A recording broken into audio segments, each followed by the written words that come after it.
তৌফিক নসিব করুন, আমিন আমিন। মুসলমান ভাইরা আমার বলতেছিলাম, আল্লাহর নবী বলছেন মান গাশশানা ফালাইসা মিন্না, যারা ধোঁকা দিবে, যে ধোঁকাবাজ, সে আমাদের দলভুক্ত নয়। একটা কথা আমরা সকলেই জানি, কাল কিয়ামতের ময়দানে ৭৩টা কাতার হবে, এক কাতার জান্নাতি হবে, বাকি ৭২টা কাতার হবে জাহান্নামী। আর সেই এক কাতার যারা জান্নাতে যাবে তারা হলো আল্লাহর নবী আলাইহিস সালামের দল। বলেন সুবহানাল্লাহ।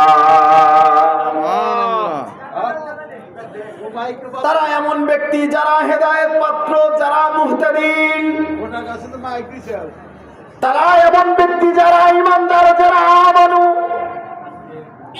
তারা এমন ব্যক্তি যারা নেক আমলকারী ওয়া আমিলুস সালিহাত। কানাত লাহুম জান্নাতুল ফিরদাউসি নুজুলা। ইন্নাল্লাযীনা আমানু ওয়া আমিলুস সালিহাতি কানাত লাহুম জান্নাতুল ফিরদাউসি নুজুলা। আল্লাহ পাকের উপরে যারা ঈমান আনয়ন করবে, যারা আমল করবে, ঈমান অনুযায়ী আমল করবে, নেক আমল করবে, তাদের জন্য রয়েছে জান্নাতুল ফিরদাউস। বলেন সুবহানাল্লাহ।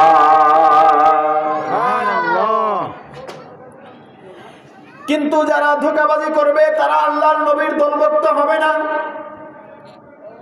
ধোঁকাবাজি করে আল্লাহর জান্নাতে যাওয়া যাবে না। ধোঁকাবাজি করে আল্লাহর সন্তুষ্টি অর্জন করা যাবে না। ধোঁকাবাজি করে কখনো আল্লাহর নবীর উম্মত দাবি করা যাবে না। মানুষ তো দূরের কথা, পশু পাখিকেও ধোঁকা দিলে সে কখনো পূর্ণ মাকসাদে পৌঁছাইতে পারে না, মঞ্জিলে মাকসাদে পৌঁছাইতে পারে না। ও ভাই, ছোট্ট একটা ঘটনা বলে শেষ করে দেব ইনশাআল্লাহ, লম্বা চওড়া সময় নয়।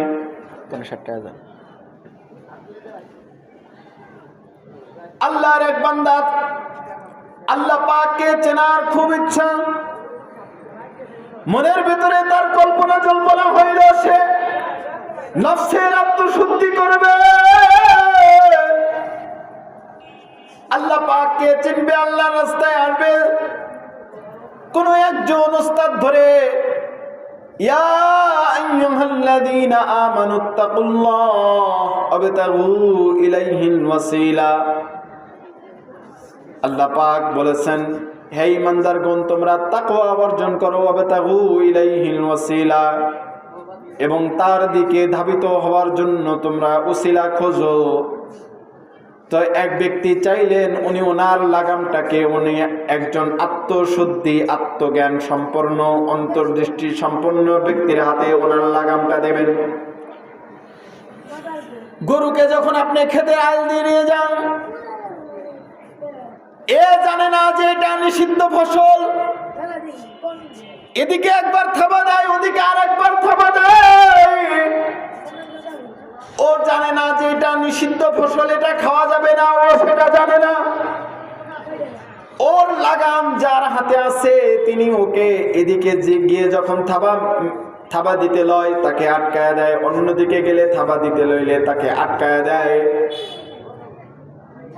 মুসলমান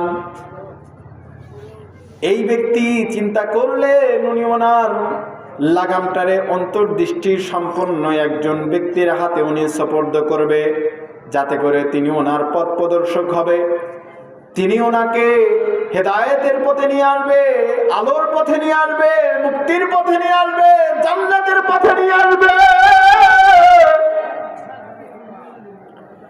এটা ভেবে উনি মনে মনে কল্পনা জল্পনা করতে লাগলেন, ইস্তিখারা করতে লাগলেন, কিভাবে আল্লাহ পাকের নিকট পৌঁছে যাওয়া যায়, কিভাবে খোদার নিকট পৌঁছানো যায়। উনি তালাশ করতে করতে শহরের মধ্যে সবচেয়ে বড় আলেম ওনার কাছে গেলেন, গিয়ে দিলের হালাত উনি ওনার কাছে ব্যক্ত করলেন। উনি যখন গিয়ে ওনার দিলের হালাত তখন তিনি বললেন, ও ভাই, এখান থেকে কয়েকশো মাইল দূরে বাগদাদ শহর, বাগদাদ শহরে চলে যাও। বাগদাদের সর্বশ্রেষ্ঠ একজন আলেম আছে, অন্তর্দৃষ্টি সম্পন্ন ব্যক্তি আছে, তুমি গিয়া তোমার দিলের হালাতটা তার কাছে বলো, তুমি গিয়া তোমার লাগামটা তার হাতে দিয়ে দাও। আশা করি ইনশাআল্লাহ সে তোমার হেদায়েত দেখাবে, সে তোমাকে পথ প্রদর্শন করবে। ও মিয়া, তোমাদের মতো এসি গাড়িতে তারা সফর করে না, তোমাদের মতো হেলিকপ্টারে তারা সফর করে না, তোমাদের মতো প্লেনে তারা সফর করে নাই। হেঁটে হেঁটে কয়েক মাস সফর করে উনি রওনা করলেন। তৎকালীন জামানায় একটা হাদিসের জন্য কয়েক মাস হেঁটে যেতে হইতো, কয়েক রাজ্য হেঁটে যাইতে হইতো। সারাদিন অক্লান্ত পরিশ্রম করত, সফরের মধ্যে শুকনা রুটি খাইত,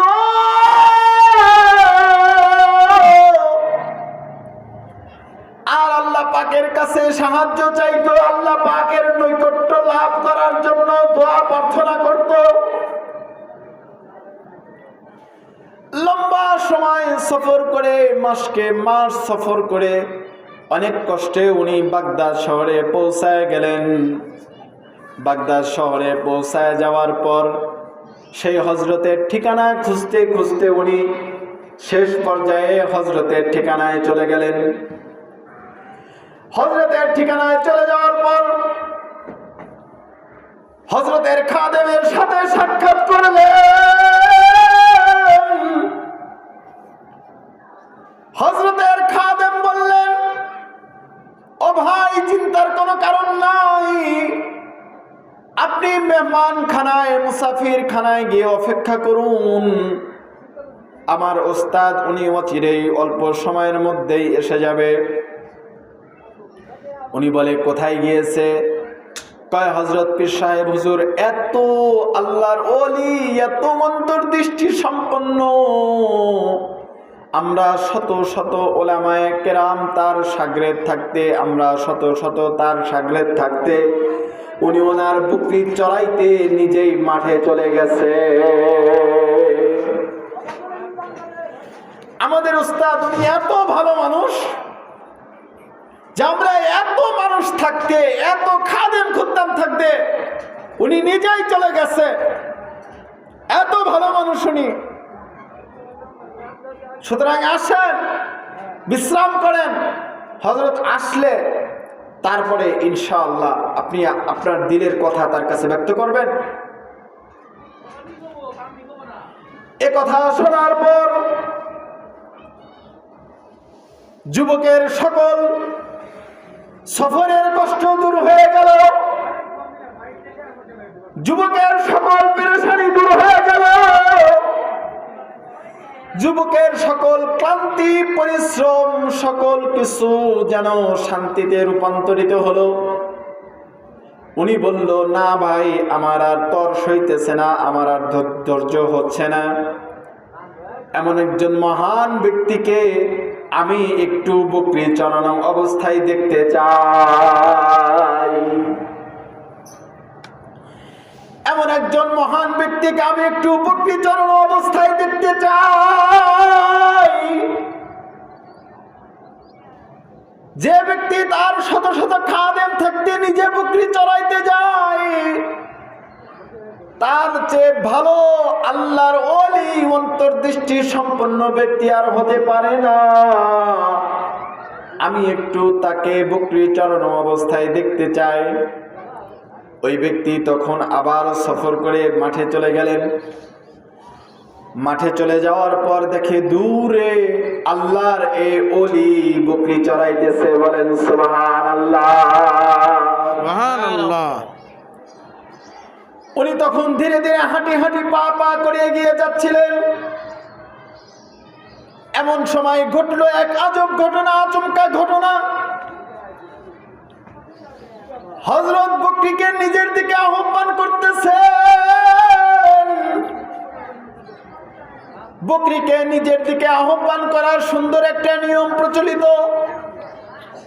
হাতের মুষ্টিকে বাঁকা করে বকরীকে যদি নিজের দিকে আহ্বান করা হয়, হাতটা খালি, ওর ভিতরে কোনো খাবার নাই।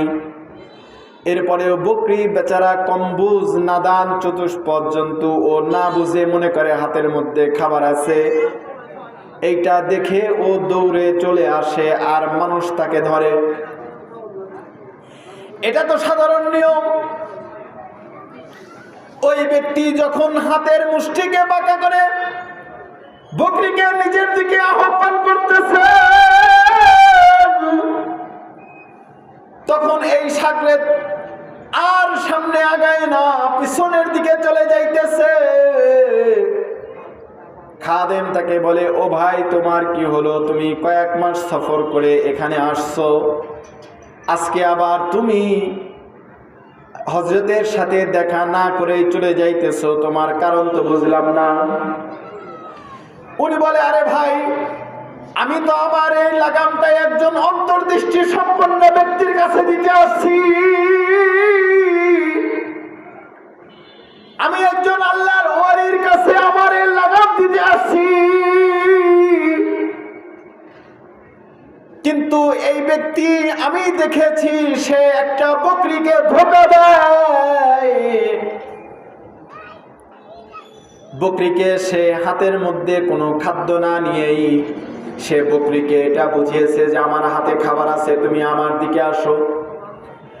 বকরী যখন এটা দিকে তার দিকে আসছে, সে তাকে মিথ্যা কথা বলে নিজের কাছে